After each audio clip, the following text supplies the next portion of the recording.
everyone, and welcome back to GP Notebook TV. Lisa Devine is my name and I'm a GP in Wicklow in the Republic of Ireland.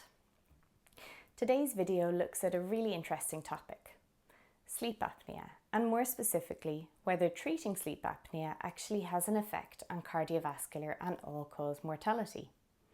This article that I'm reviewing for you today was published in The Lancet in March of this year, and the title's a bit of a mouthful.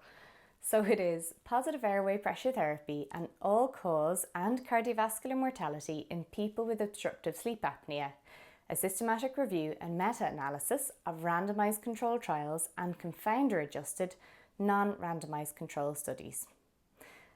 So certainly a bit of a mouthful in terms of the title.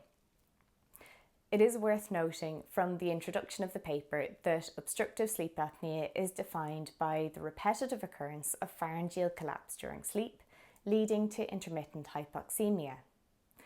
This can result then in a catecholamine surge and sleep fragmentation, and obstructive sleep apnea is a condition which carries major health consequences, from neurocognitive consequences to cardiometabolic sequelae.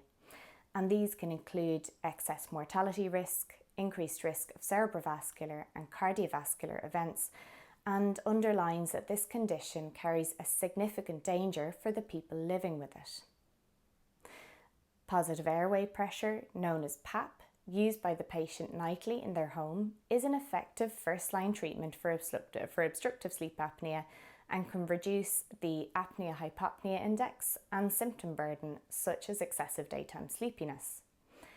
However, the knowledge gap lies in whether positive airway pressure treatment can have an effect on all-cause and cardiovascular mortality, and the evidence on this topic had been somewhat inconsistent to date. The authors had noted that some of the trials were underpowered or excluded people with severe sleep apnea and a higher cardiovascular risk.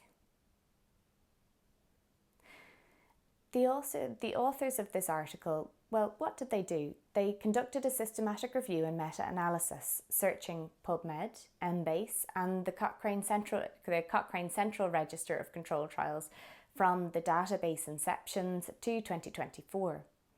They also trawled international sleep and respiratory conferences to find research abstracts to make sure that they weren't missing out on any evidence which was just awaiting publication. Studies were eligible if they were blinded, placebo-controlled, randomised control trials, or if they were non-randomised control trials but they'd adjusted for confounding factors. The studies had to relate to adults with obstructive sleep apnea and have all-cause mortality or cardiovascular mortality as their endpoint. After an initial search locating over 5,000 potential studies and following the application of inclusion and exclusion criteria, 30 trials were included in this analysis. So our authors were certainly detail-focused and picky about what they included in the review. The number of patients which were included in the studies, however, was quite impressive at 1.1 million patients included. The result of the analysis of the 30 trials certainly showed a very significant positive benefit of positive airway pressure therapy versus no positive airway pressure therapy for obstructive sleep apnea on both all-cause mortality and also a positive effect of PAP therapy on cardiovascular mortality, which is great. So what should we as GPs take away from this study, and how does it help us in our daily practice? Well, for me, it gave me some extra motivation to keep an eye out for undiagnosed obstructive sleep apnea in my patient population, where people are coming in with potential symptoms of OSA, and I've now saved the stop bang score to my internet favourites for ease of access. This useful information on the positive effect of PAP on cardiovascular and all-cause mortality is also worth being able to mention to patients who do have a diagnosis of sleep apnea and who are unsure themselves or are finding their PAP therapy to be inconvenient. Overall, for me, I thought this paper was a great example of how high-powered and very academic research can be of practical use in primary care. I hope you enjoyed watching this GP Notebook short video, and I look forward to seeing you again soon on GP Notebook TV.